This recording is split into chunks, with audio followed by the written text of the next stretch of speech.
We live in a haunting age, easily gripped by the dazzling light that is no less than magic in our hands, which in our mistaken freedom of privacy yields no power to us, but relinquishes it to every urge inside of us. Task becomes accumulation. Purpose becomes popularity. The self is lost. It is an age where the gates have been opened to every principality that seeks a host in flesh. Every weakness that can take root in the mind. We haunt the earth as the living, cut from the root, stalking the once walked paths of purpose and divinity.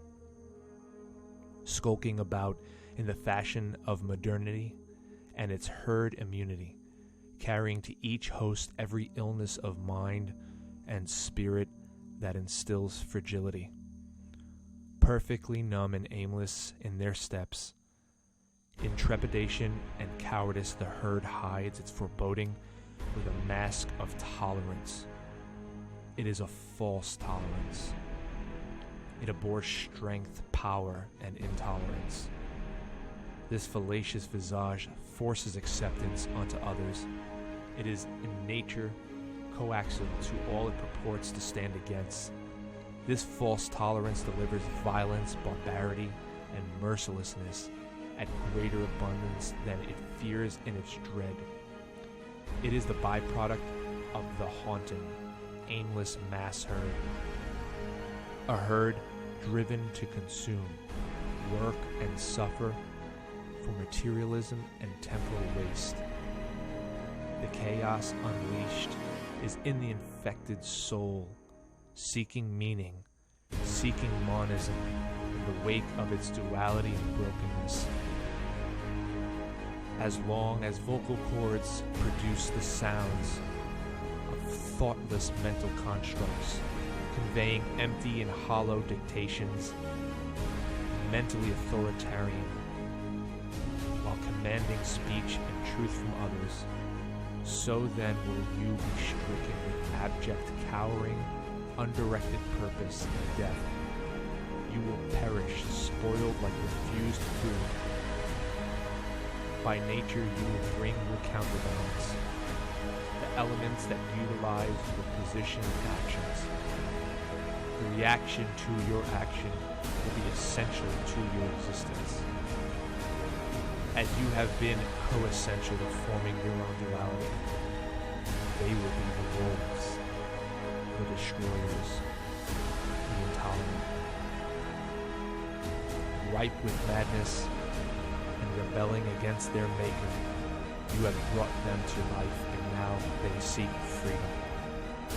In turn, they will separate the herd and remove the weak. We need those who dream of more than predictable linear time and the promise of progression.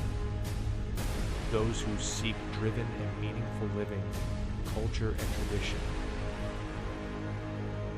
These are the people who hear the call of their ancestors who have risen and died over so many generations, like wheat fields falling to the earth to build the very soil.